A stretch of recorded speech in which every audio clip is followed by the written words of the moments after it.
Hi ಎಲ್ಲರಿಗೂ ನಮಸ್ಕಾರ. Welcome to Malenadu ಸವಿರುಚಿ. ಇವತ್ತು ತುಂಬಾ ಕ್ರಿಸ್ಪಿಯಾಗಿರುವಂತಹ ಬಾಳೆಕಾಯಿ ಚಿಪ್ಸ್ನ ಯಾವ ರೀತಿಯಾಗಿ ಮಾಡೋದು ಅಂತ ನೋಡೋಣ. ಇನ್ನೇನು ಮಳೆಗಾಲ ಹತ್ರ ಬರ್ತಾ ಇದೆ. ಇದೇ ರೀತಿಯಾಗಿರುವಂತಹ ಬಾಳೆಕಾಯಿ ಚಿಪ್ಸು, ಹಲಸಿನಕಾಯಿ ಚಿಪ್ಸು ಈ ಥರದ್ದೆಲ್ಲ ಚಿಪ್ಸ್ನ ಮಾಡಿಟ್ಕೊಂಡ್ಬಿಟ್ರೆ ನಾವು ಒಂದು 3-4 ತಿಂಗಳವರೆಗೂ ಕೂಡ ಸ್ಟೋರ್ ಮಾಡ್ಕೊಂಡು ತಿನ್ಬೋದು. ತುಂಬಾ ಚೆನ್ನಾಗಿರುತ್ತೆ. ಹೊರಗಡೆಯಿಂದ ಏನಾದರೂ ಸ್ನ್ಯಾಕ್ಸ್ ಎಲ್ಲ ತಂದು ತಿನ್ನೋದಕ್ಕಿಂತ ಮನೆಯಲ್ಲೇ ನಾವು ಈ ರೀತಿಯಾಗಿ ಸುಲಭವಾಗಿ ಚಿಪ್ಸ್ ಎಲ್ಲನೂ ಕೂಡ ರೆಡಿ ಮಾಡಿ ಇಟ್ಕೊಂಡ್ಬಿಟ್ರೆ ಹೊರಗಡೆಯಿಂದ ತರೋ ಅವಶ್ಯಕತೆನೇ ಇರೋದಿಲ್ಲ. ಹಾಗೆ ಮನೆಯಲ್ಲೇ ಬೆಳೆದಿರುವಂತಹ ಕರಿಬಾಳೆಕಾಯಿ ಅಂತ ಹೇಳ್ತೀವಿ ನಮ್ಮ ಕಡೆ, ಅದು ಚೆನ್ನಾಗಿ ಬೆಳ್ಕೊಂಡಿತ್ತು. ನೋಡ್ತಿರ್ಬೋದು ಎಷ್ಟು ದೊಡ್ಡದಾಗಿ ಬೆಳೆದಿದೆ ಅಂತ. ಅದನ್ನ ಕಟ್ ಮಾಡ್ಕೊಂಡು ಬಂದು ಈ ರೀತಿಯಾಗಿ ಒಂದೊಂದೇ ಬಾಳೆಕಾಯಿಯನ್ನು ಬಿಡಿಸಿ ನೀರೊಳಗಡೆ ಹಾಕಿಟ್ಕೊಂಡಿದ್ದೀನಿ.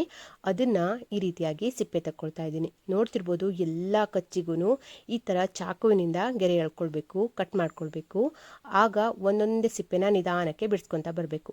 ಒಂದು ಸಿಪ್ಪೆ ಬಿಡಿಸೋದೇ ತಡ ಎಲ್ಲ ಸಿಪ್ಪೆನೂ ನೀಟಾಗಿ ಬಿಡಿಸ್ಕೊಳ್ಬೋದು. ನೋಡಿ, ಈ ಥರ ಅಂಚಿಗೆ ಅಂದರೆ ಕಚ್ಚಿರುತ್ತಲ್ವ ಅಲ್ಲಿ ಈ ಥರ ನಾವು ಚಾಕುವಿನಿಂದ ಕಟ್ ಮಾಡ್ಕೋಬೇಕು. ಎಲ್ಲ ಅಂಚಿಗೂ ಈ ಥರ ಕಟ್ ಮಾಡ್ಕೊಂಡ್ಬಿಟ್ರೆ ನಾವು ಬೇಗನೆ ಇದರ ಸಿಪ್ಪೆನ ತಕ್ಕೊಳ್ಬೋದು. ಹಾಗೆ ನಮ್ಮ ಕೈಗೆ ಮತ್ತು ಉಗುರಿಗೆ ಏನು ಪ್ರಾಬ್ಲಮ್ಮೇ ಆಗೋದಿಲ್ಲ. ಉಗುರು ಬಳಸೋ ಅವಶ್ಯಕತೆಯೇ ಇಲ್ಲ. ನೋಡ್ತಿರ್ಬೋದು, ಒಂದು ಸಿಪ್ಪೆ ತೆಗೆಯೋದೇ ತಡ ಈ ಥರ ಮಾಡಿ ಎಲ್ಲ ಸಿಪ್ಪೆನೂ ನೋಡಿ ಈ ಥರ ಎಷ್ಟು ಬೇಗ ತೆಗೆದು ಬಿಡ್ಬೋದು ಅಂತ. ತುಂಬ ಚೆನ್ನಾಗಿ ಬಿಟ್ಕೊಂಡು ಬರುತ್ತೆ. ಈ ಥರ ಸಿಪ್ಪೆ ಎಲ್ಲ ತೆಗೆದು ಬಾಳೆಕಾಯಿ ಚಿಪ್ಸ್ ಮಾಡಿಕೊಂಡ್ರೆ ಪಟ್ ಅಂತ ಮಾಡ್ಕೊಂಡು ಬಿಡ್ಬೋದು. ಈ ಥರ ಮಾಡಿ ಸಿಪ್ಪೆನ ತಗೊಂಡಿದ್ದೀನಿ. ಇದನ್ನು ಈಗ ನೀರೊಳಗಡೆ ಹಾಕಿಟ್ಕೊಂಡಿದ್ದೀನಿ. ಕಪ್ಪಾಗಬಾರ್ದು ಅಂತ ನೀರೊಳಗಡೆ ಹಾಕಿಟ್ಕೊಂಡಿದ್ದೀನಿ. ಅದನ್ನು ಆಮೇಲೆ ತೆಗೆದು ಈ ಥರ ಒಂದು ಕಾಟನ್ ಬಟ್ಟೆ ಮೇಲೆ ಹಾಕಿಟ್ಕೊಳ್ಬೇಕಾಗತ್ತೆ. ಅಂದರೆ ನೀರಿನಂಶ ಜಾಸ್ತಿ ಇದ್ದರೆ ಎಣ್ಣೆ ಒಳಗಡೆ ಹಾಕಿದವಾಗ ಜಾಸ್ತಿ ಎಣ್ಣೆ ಕುಡಿಯೋ ಚಾನ್ಸಸ್ ಇರುತ್ತೆ, ಅಂದರೆ ಎಣ್ಣೆ ಹೀರ್ಕೊಳ್ಳೋ ಚಾನ್ಸಸ್ ಇರುತ್ತೆ. ಹಾಗಾಗಿ ಈ ಥರ ಮಾಡಿ ಹಾಕಿಟ್ಕೊಂಡ್ಬಿಟ್ರೆ ಎಣ್ಣೆ ಏನು ಜಾಸ್ತಿ ಹೀರ್ಕೊಳ್ಳೋದಿಲ್ಲ ಅಂತ ಪೂರ್ತಿಯಾಗಿ ನೀರಿನಂಶ ಹೋಗೋದಕ್ಕೆ ಕಾಟನ್ ಬಟ್ಟೆ ಮೇಲೆ ಹಾಕಿಟ್ಕೊಂಡಿದ್ದೀನಿ. ಹಾಗೆ ಚಿಪ್ಸ್ ಮಾಡೋದಕ್ಕೆ ಎಣ್ಣೆನೂ ಕೂಡ ಕಾಯೋದಕ್ಕೆ ಇಟ್ಕೊಂಡಿದ್ದೀನಿ. ಒಂದು ಲೋಟದಲ್ಲಿ 2 ಟೀ ಸ್ಪೂನ್ ಆಗುವಷ್ಟು ಉಪ್ಪನ್ನು ಹಾಕಿ, 1 ಟೀ ಸ್ಪೂನ್ ಆಗುವಷ್ಟು ಅರಿಶಿನ ಹಾಕಿ, ಸ್ವಲ್ಪ ನೀರು ಹಾಕಿ ಚೆನ್ನಾಗಿ ಮಿಕ್ಸ್ ಮಾಡಿ ಇಟ್ಕೊಂಡಿದ್ದೀನಿ. ಹಾಗೆ ಈ ಥರ ಮಾಡಿ ಇಟ್ಕೊಂಡಾಗಿದೆ. ಈಗ ಅದಕ್ಕೆ ಖಾರದ ಪುಡಿ ಬೇಕಾಗುತ್ತಲ್ವಾ, ಖಾರದ ಪುಡಿ ಮಾಡ್ಕೊಳ್ಳೋದಕ್ಕೆ ನಾನು ಒಂದು 3-4 ಟೀ ಸ್ಪೂನ್ ಆಗುವಷ್ಟು ಮನೆಯಲ್ಲೇ ಮಾಡಿರುವಂತಹ ಅಚ್ಚ ಖಾರದ ಪುಡಿನ ಹಾಕ್ಕೊಳ್ತಾ ಇದ್ದೀನಿ. ಹಾಗೆ ಉಪ್ಪನ್ನು ಹಾಕ್ಕೊಳ್ತಾ ಇದ್ದೀನಿ. ರುಚಿಗೆ ಎಷ್ಟು ಬೇಕು ಅಂತ ನೋಡಿಕೊಂಡು ಉಪ್ಪನ್ನು ಹಾಕ್ಕೊಳ್ತಾ ಇದ್ದೀನಿ. ಹಾಗೆ ಒಂದು ಅರ್ಧ ಟೀ ಸ್ಪೂನ್ ಆಗುವಷ್ಟು ಜೀರಿಗೆ ಪುಡಿ, ಹಾಗೆ 1 ಟೀ ಸ್ಪೂನ್ ಆಗುವಷ್ಟು ಗರಂ ಮಸಾಲನೂ ಕೂಡ ಹಾಕ್ಕೊಂಡಿದ್ದೀನಿ. ಅದು ಸ್ಕಿಪ್ ಆಗೋಗಿದೆ. ಗರಂ ಮಸಾಲ ಎಲ್ಲ ಹಾಕಿದ ಮೇಲೆ ಚೆನ್ನಾಗಿ ಇದನ್ನ ಮಿಕ್ಸ್ ಮಾಡಿ ಇಟ್ಕೊಳ್ಬೇಕು. ನೋಡಿ, ಈ ರೀತಿಯಾಗಿ ಮಿಕ್ಸ್ ಮಾಡಿ ಇಟ್ಕೊಂಡ್ರೆ ಆಮೇಲೆ ಖಾರದ ಪುಡಿ ಹಾಕೋದಕ್ಕೆ ರೆಡಿ ಆಗಿಬಿಡುತ್ತೆ.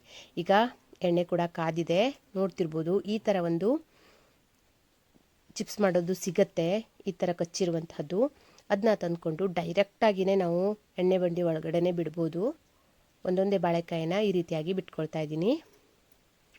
ನೋಡಿ, ಹೀಗೆ ಒಂದು ಬಂಡಿಗೆ ಅಂದರೆ 4-5 ಬಾಳೆಕಾಯಿ ಹಿಡಿಯುತ್ತೆ.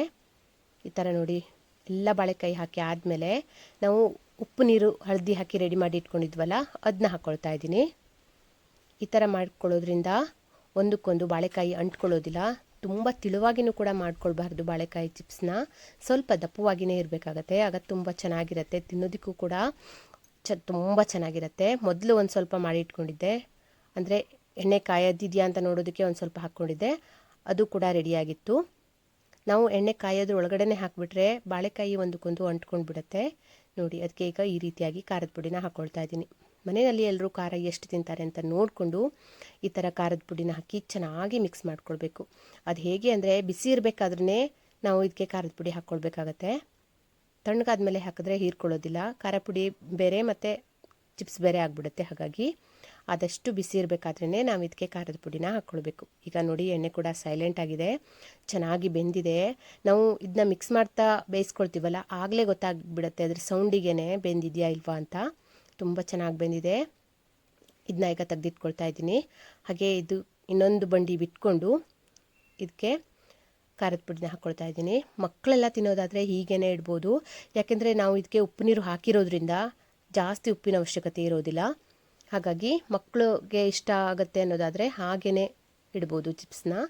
ಅಥವಾ ಎಲ್ರಿಗೂ ಸೇರಿ ಅಂದರೆ ಸ್ವಲ್ಪ ಕಡಿಮೆ ಖಾರನ ಬಳಸ್ಕೊಂಡು ಈ ರೀತಿಯಾಗಿ ಖಾರದ ಪುಡಿನ ಮಿಕ್ಸ್ ಮಾಡಿ ಇಟ್ಕೊಂಡ್ಬಿಟ್ರಂತೂ 3-4 ತಿಂಗಳು ಆರಾಮ್ಸೆ ಇದನ್ನ ಸ್ಟೋರ್ ಮಾಡ್ಕೊಳ್ಬೋದು. ತುಂಬಾ ರುಚಿಯಾಗಿರುತ್ತೆ. ಟೀ ಟೈಮು ಹಾಗೆ ಮಕ್ಕಳಿಗೆ ಸ್ನ್ಯಾಕ್ಸಿಗೂ ಕೂಡ ಕೊಡ್ಬೋದು. ತುಂಬಾ ಸಖತ್ತಾಗಿರುತ್ತೆ.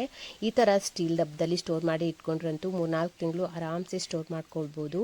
ತುಂಬಾ ರುಚಿಯಾಗಿರುವಂತಹ ಕ್ರಿಸ್ಪಿಯಾಗಿರುವಂತಹ ಬಾಳೆಕಾಯಿ ಚಿಪ್ಸ್ ರೆಡಿ ಆಯಿತು. ಈ ಥರ ಒಂದು ಡಬ್ಬ ಪೂರ್ತಿಯಾಗಿ ತುಂಬಿತ್ತು ನಮ್ಮ ಮನೆಯಲ್ಲಿ. ಅಷ್ಟೊಂದು ಚಿಪ್ಸ್ನ ಮಾಡ್ಕೊಂಡಿದ್ವಿ, ಅಂದರೆ ಒಂದು ಕೊನೆ ಪೂರ್ತಿಯಾಗಿ ಮಾಡ್ಕೊಂಡಿದ್ವಿ.